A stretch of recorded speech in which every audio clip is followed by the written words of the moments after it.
anak-anak yang sudah naik kelas dan yang sudah lulus sekolah dan sekarang masuk dalam libur sekolah. Yeay! Nah, walaupun kita harus tetap diam di rumah, tapi kita terus bersukacita bersama Yesus dan tetap setia beribadah bersama Om dan Tante di ibadah perjanjian.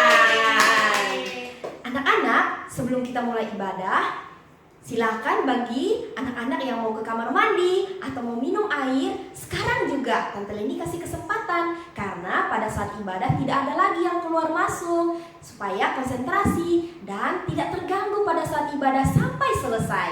Jangan lupa ambil Alkitabnya juga. Oke? Oke. Anak-anak perjanjian, sejak 2 minggu yang lalu kita sudah membahas firman Tuhan dengan tema Pelangi Injil. Minggu yang pertama kita belajar warna kuning emas, dan minggu yang kedua kita belajar warna hitam, dan minggu yang ketiga sekarang ini kita belajar tentang warna apa ya? Warna merah. Coba lihat, baju Om dan Tante juga warna merah, keren kan? Nah, anak-anak perjanjian, sekarang silakan semuanya berdiri. Sebelum kita mulai ibadah, kita mau melompat sebanyak 3 kali dalam hitungan yang ketiga. Oke? 1, 2, 3. 1, 2, 3. Ya, biar lebih semangat lagi, lompat yang lebih tinggi sebanyak 5 kali. Oke? 1, 2, 3. 1, 2, 3, 4, 5. Yeay! Sekarang kita langsung buat yel-yel Pelangi Injil. Siap-siap. 1, 2, 3. Pelangi Injil. Kuning, hitam, merah, putih, dan hijau sampai ke ujung dunia. Sip! Yeay! Kita sudah buat yel-yel. Sekarang kita mau memuji Tuhan. Tuhan Yesus mau kamu dan saya pergi untuk menceritakan Injil ke seluruh dunia. Oleh karena itu kita mau memuji Tuhan dengan pujian Pelangi Injil.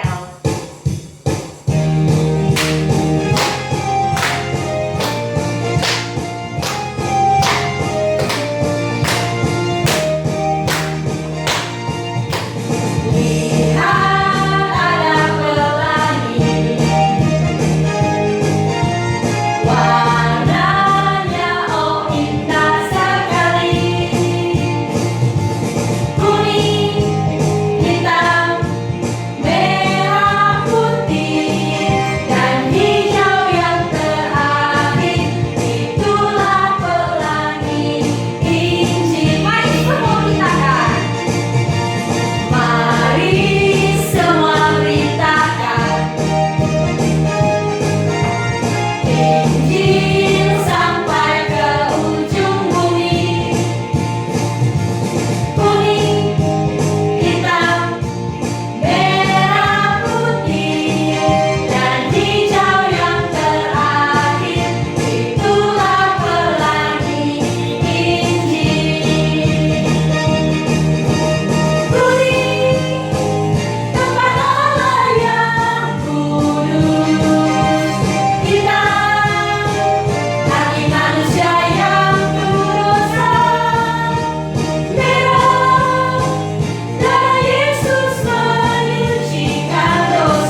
Tapi sebelumnya kita mau memuji Tuhan dengan pujian Yesus Sahabatku.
Bersama-sama, anak-anak ikuti Tante Leni berdoa ya. Mari kita berdoa.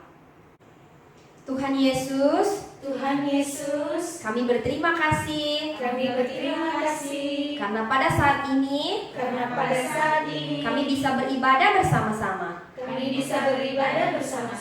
Tuhan Yesus yang baik, kami juga berterima kasih karena Engkau sudah menolong kami sepanjang satu semester. Kami boleh sekolah, kami boleh naik kelas, dan kami boleh lulus sekolah. Itu semua karena pertolongan dari Tuhan Yesus. Tuhan Yesus, pada saat ini kami mengakui bahwa kami sering tidak taat pada firman Tuhan. Dalam pikiran kami, ucapan kami, dan tindakan kami. Anak-anak, pada saat ini Tante Leni memberikan kesempatan bagi anak-anak untuk datang kepada Tuhan Yesus, mengaku dengan jujur akan dosa yang dilakukan sepanjang hari ini. Mungkin ada anak-anak yang melawan mama papa, yang marah kepada abang, kepada kakak, atau kepada teman, berbohong. Mungkin ada anak yang mencuri. Saat ini, akuilah di hadapan Tuhan Yesus. Sekarang juga.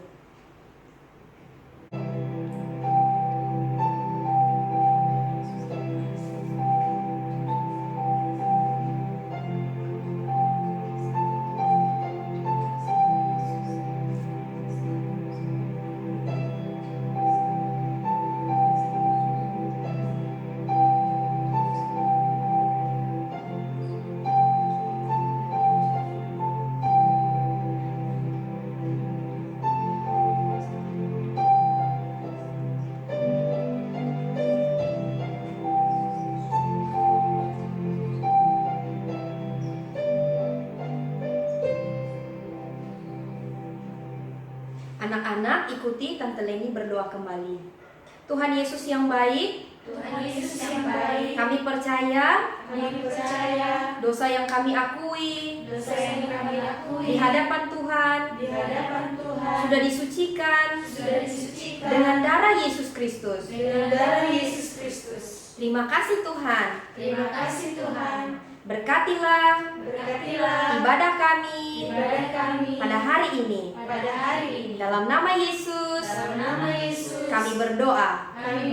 Amin.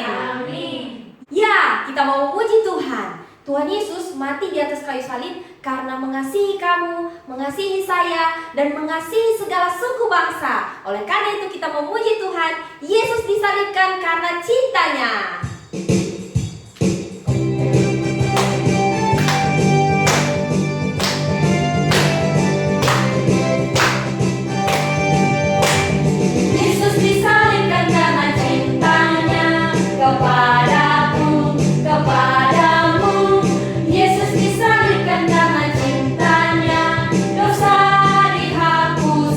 Puji Tuhan, haleluya. Puji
Kita mau memuji Tuhan dengan pujian dosa dapat dihapus hanya oleh darah Yesus.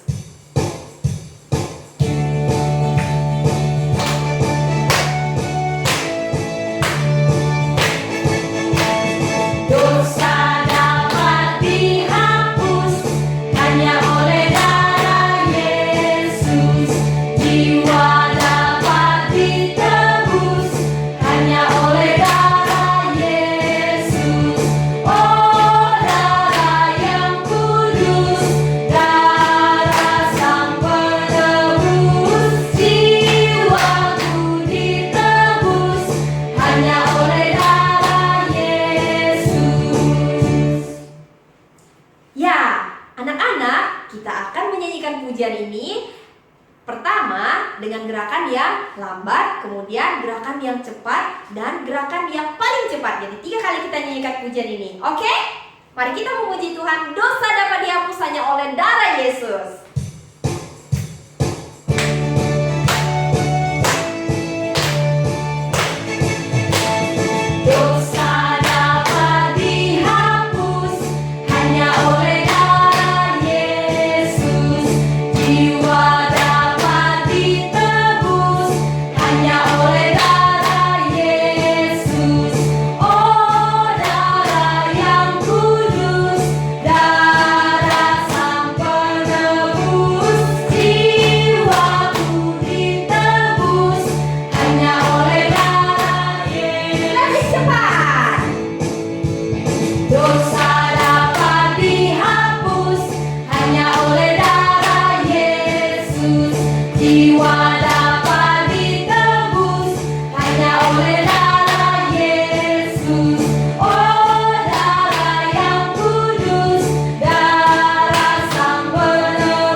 Saat ini kita akan mendengarkan cerita firman Tuhan. Tapi sebelumnya kita akan memuji Tuhan dengan pujian, aku ingin baca kitab suci. Tuhan Yesus, tolonglah aku.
Shalom anak-anak perjanjian, apa kabar? Apakah sehat semua? Tante dan Om sangat merindukan kalian loh. Walaupun kita tidak bisa berjumpa secara langsung, tetapi kita bisa ibadah bersama-sama. Saatnya kita akan mendengarkan firman Tuhan, namun sebelumnya kita berdoa ya. Mari anak-anak perjanjian, tundukkan kepalanya, lipat tangannya dan tutup matanya. Tante Sari yang bawa dalam doa ya. Tuhan Yesus, terima kasih. Hari ini kami sangat senang karena diberikan kesempatan kembali untuk beribadah. Tuhan Yesus, sebentar lagi kami akan mendengarkan firman Tuhan. Berikan kepada kami hati yang sungguh-sungguh untuk mau mendengarkan firman Tuhan. Di dalam nama Yesus kami berdoa. Amin. Anak-anak perjanjian, dari 2 minggu yang lalu, kita sudah mendengarkan cerita pelangi Injil. Yang pertama yaitu warna kuning emas. Warna kuning emas menggambarkan sorga, tempat tinggalnya Allah. Dan Allah juga menyediakan sorga untuk semua orang, termasuk kamu dan saya. Kemudian, pelangi Injil yang kedua, warna hitam. Warna hitam ini menggambarkan hati manusia yang gelap karena dosa. Dalam Roma pasal 3 ayat 23 mengatakan, semua manusia telah berbuat dosa, termasuk kamu dan saya. Dan Roma pasal 6 ayat 23 mengatakan, upah dosa ialah maut. Maut artinya kematian kekal selama-lamanya di api neraka. Bagaimana? Apakah kamu dan saya bisa melarikan diri dari hukuman ini? Atau bisa bersembunyi? Tidak bisa. Tapi Allah yang penuh kasih menyediakan suatu jalan keluar, dan cara ini manusia tidak mampu mengerjakannya. Hanya Allah saja yang mampu melakukannya. Apakah itu? Lihat, ini warna merah. Warna merah ini mengingatkan saya dan kamu akan darah Yesus yang menyucikan dosa kamu dan saya. Tahukah kamu siapa Yesus? Yesus adalah firman Allah yang datang ke dalam dunia menjadi sama dengan manusia. Dan Yesus adalah anak Allah yang hidup, sempurna, tidak pernah berdosa. Sekarang kita akan mendengarkan tentang nama Yesus. Yesus dilahirkan sangat istimewa. Kenapa ya?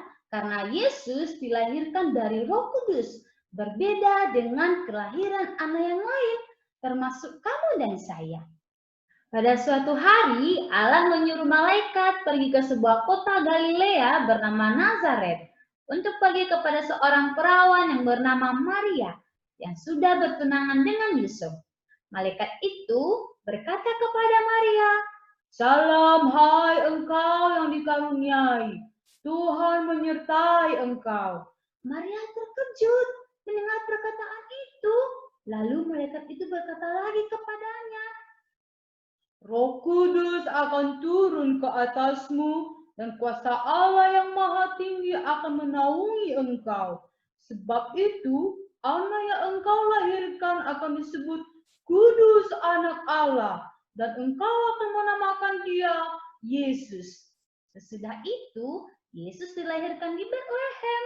Yesus juga mengalami masa pertumbuhan sama seperti anak-anak perjanjian, termasuk kamu dan saya. Semakin hari, ia semakin bertumbuh. Lukas pasal 2 ayat 25 mengatakan, Yesus semakin bertambah besar dan bertambah hikmatnya dan makin dikasihi oleh Allah dan manusia. Selama Yesus ada di dunia, Yesus mengerjakan pekerjaan Bapa di sorga. Yesus mengajar, memberitakan Injil kepada orang banyak dari desa ke desa, dari kota ke kota. Dan Yesus juga banyak mengadakan mukjizat. Orang buta dapat melihat, orang lumpuh dapat berjalan, orang mati dibangkitkan, yang kerasukan dipulihkan, dan memberi makan kepada 5.000 orang. Wah, Tuhan Yesus berkuasa. Dan banyak hal lagi yang Yesus lakukan selama ada di dunia. Tetapi ada juga orang-orang yang tidak senang terhadap Yesus, sehingga mereka mencari-cari kesalahan Yesus. Tetapi sedikit pun tidak ada kesalahan yang mereka temukan dalam diri Yesus. Pada suatu hari, Yesus dan ketiga muridnya pergi di Taman Getsemani untuk berdoa. Datanglah sekelompok manusia dengan bersenjata lengkap. Mereka menangkap Yesus, dibawa dan diadili. Orang-orang yang menahan Yesus menyiksa Tuhan Yesus dengan cara diejek, difitnah, dituduh, kepalanya dipukuli, diludahi, ditinju, bahkan diberikan mahkota duri, dan Tuhan Yesus dicambuk. Apakah kamu tahu? Cambuk yang dipakai oleh tentara Romawi pada waktu itu untuk memukul Tuhan Yesus, di ujungnya itu ada kawat yang tajam. Pada saat ditancapkan di punggungnya Tuhan Yesus dan dicabut, maka semua daging Tuhan Yesus tercabik-cabik dan darah Yesus mengalir. Dan tidak ada satu kalimat pun yang dikeluarkan oleh Tuhan Yesus pada saat dia disiksa. Padahal Tuhan Yesus tidak ada melakukan kesalahan sedikit pun. Firman Tuhan berkata, Dia yang tidak mengenal dosa telah dibuatnya menjadi dosa karena kita, supaya di dalam Dia kita dibenarkan oleh Allah. 2 Korintus pasal 5 ayat 21. Dan orang banyak itu yang tidak percaya kepada Yesus berteriak, "Salibkan dia, salibkan dia." Lalu Yesus dibawa ke Golgota untuk disalibkan. Yesus berjalan sambil memikul salib yang sangat berat. Dan disitulah kedua tangan dan kaki Tuhan Yesus dipaku. Pada waktu salib Yesus ditancapkan di tanah dengan sangat kuat, maka seluruh badan Tuhan Yesus bergetar. Oh, betapa sakitnya. Tidak hanya sampai di situ, lehernya juga ditikam sehingga darah dan air semuanya tercurah. Firman Tuhan berkata, Dia tertikam oleh karena pemberontakan kita. Dia diremukkan oleh karena kejahatan kita. Dan jaran yang mendatangkan keselamatan bagi kita ditimpakan kepadanya. Dan oleh bilur-bilurnya kita menjadi sembuh. Yesaya pasal 53 ayat 5. Dan Ibrani pasal 9 ayat 22b mengatakan, tanpa penumpahan darah tidak ada pengampunan. Jadi hanya oleh darah Yesus dosa kamu dan saya dapat diampuni. Seperti contoh-contoh dosa ini, iri hati, benci, dendam, menggosip, melawan orang tua, cakap kotor, fitnah, malas, keras kepala, gosip, mengejek, marah, egois, mencuri, berkelahi, angkuh, menipu, menyembah berhala, Yesus yang menanggungnya di atas kayu salib.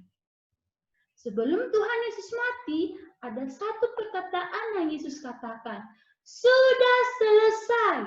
Artinya semua upah dosa, hukuman yang seharusnya kamu dan saya yang menanggungnya telah ditanggung oleh Tuhan Yesus di atas kayu salib.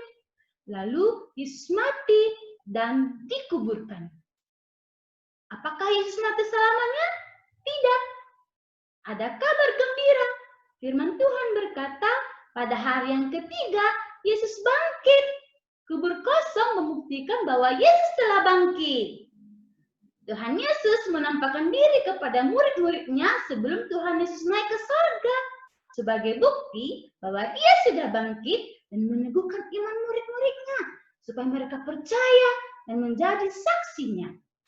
Lalu Yesus naik ke surga dan disaksikan oleh murid-muridnya.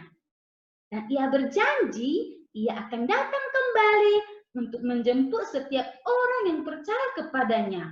Nah, kalau begitu, kapan Yesus akan datang kembali? Matius pasal 24 ayat 36, Yesus berkata, tentang hari dan saat itu, tidak ada seorang pun yang tahu. Malaikat-malaikat di surga tidak, Yesus pun tidak, hanya Bapa di surga sendiri saja yang tahu. Dan Yesus lagi berkata, dan Injil kerajaan ini akan diberitakan di seluruh dunia menjadi kesaksian bagi semua bangsa.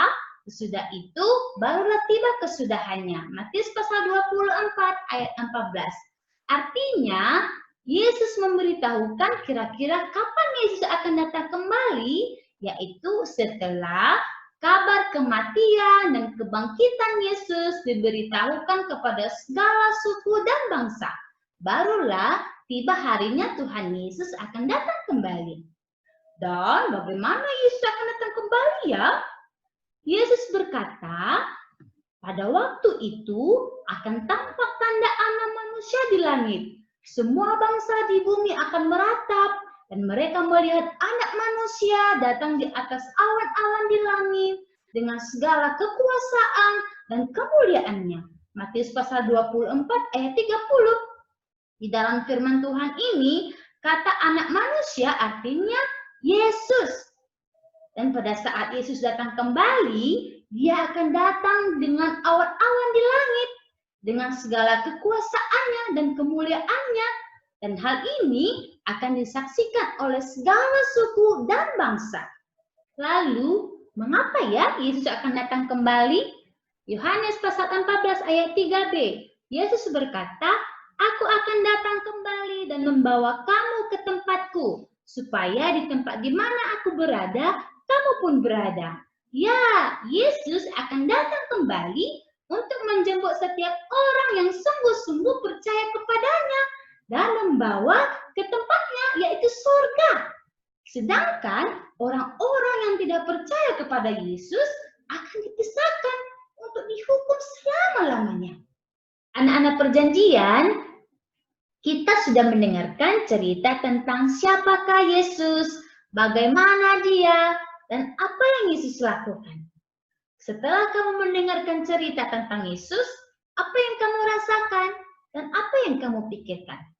Saat ini, saya akan menceritakan bagaimana perasaan saya terhadap pengorbanan Yesus untukku. Pada saat saya merenungkan apa yang dialami Yesus, saya sangat sedih. Yesus tidak berdosa, tetapi dia disakiti yang begitu hebat karena saya. Tuhan Yesus diejek, diludahi, kepalanya dipukuli, ditinju, dicambuk, bahkan kedua tangan dan kakinya dipaku, sampai mati di atas kayu salib. Betapa sakitnya Tuhan Yesus merasakan penderitaan itu. Seharusnya sayalah yang menerima hukuman itu, tetapi Tuhan Yesus menghentikan saya, karena Ia sangat mengasihiku. Saya sangat terharu, dan saya tidak akan bisa melupakan kasih-Nya. Saya mau percaya kepada Yesus dan memberi sepenuhnya hatiku kepadanya. Saya mau mengikuti Yesus selama hidupku, dan aku tidak akan mau meninggalkan Dia, apapun yang terjadi di dalam hidupku. Saat ini, anak-anak perjanjian, saya mengajak untuk merenungkan pengorbanan Yesus dalam hidupmu dengan kita memuji Tuhan, Yesus sahabatku.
Nah, anak-anak perjanjian, coba renungkan kembali dan tuliskanlah bagaimana perasaanmu terhadap pengorbanan dan kematian Yesus untukmu.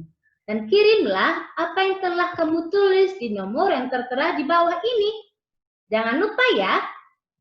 Wah, hari ini kita sudah mendengarkan cerita firman Tuhan Pelangi Injil yang ketiga. Warna merah menggambarkan darah Tuhan Yesus menyucikan dosa kamu dan dosa saya dan segala suku bangsa.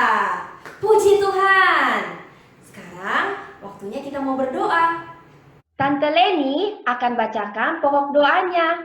Yang pertama, terima kasih karena Engkau telah menyediakan jalan keselamatan bagi kami dan semua orang. Yang kedua, biarlah semua orang di dunia ini bisa mengenal kasih Allah dalam pengorbanan Yesus di atas kayu salib. Yang ketiga, tolonglah kami dan semua orang percaya bisa menceritakan tentang Yesus kepada segala suku bangsa. Yang keempat, kasihanilah orang-orang yang sakit dan berikanlah mereka hati untuk berseru kepada Yesus agar mereka disembuhkan dan diselamatkan. Sekarang kita akan berdoa. Tante Leni akan pimpin kita dalam doa. Mari kita berdoa. Tuhan Yesus, kami sangat berterima kasih karena pada hari ini kami sudah memuji Tuhan, kami sudah mendengarkan firman Tuhan. Terima kasih Tuhan. Pada saat ini kami berterima kasih kepada Bapa di surga karena Engkau sudah menyediakan jalan keselamatan bagi semua orang. Tuhan Yesus, kami berdoa, biarlah semua orang yang ada di dunia ini bisa mengenal kasih Allah melalui pengorbanan Yesus di atas kayu salib. Tuhan Yesus, tolonglah kami dan semua orang percaya agar kami bisa menceritakan tentang Yesus kepada segala suku bangsa. Terima kasih Tuhan Yesus. Saat ini kasihanilah orang-orang yang sakit corona. Tuhan, berikanlah mereka hati yang mau berseru kepada Tuhan Yesus supaya mereka bisa disembuhkan dan diselamatkan. Terima kasih Tuhan. Dalam nama Tuhan Yesus kami berdoa. Amin. Pada saat ini, sebelum ibadah kita selesai, ada pengumuman. Kita akan terus beribadah bersama setiap hari Sabtu melalui channel YouTube Ibana Perjanjian. Oke? Jangan lupa ya. Sekarang kita akan mengakhiri ibadah kita dalam doa dengan doa Bapa kami. Mari kita berdoa bersama-sama. Bapa kami yang ada di surga, dikuduskanlah namamu, datanglah kerajaan-Mu, jadilah kehendak-Mu di bumi seperti di surga. Berikanlah kami pada hari ini makanan kami yang secukupnya, dan ampunilah kami akan kesalahan kami, seperti kami juga mengampuni orang yang bersalah kepada kami. Dan janganlah membawa kami ke dalam pencobaan, tetapi lepaskanlah kami daripada yang jahat, karena Engkaulah yang mempunyai kerajaan dan kuasa dan kemuliaan sampai selama-lamanya. Amin. Ibadah kita selesai. Sampai jumpa.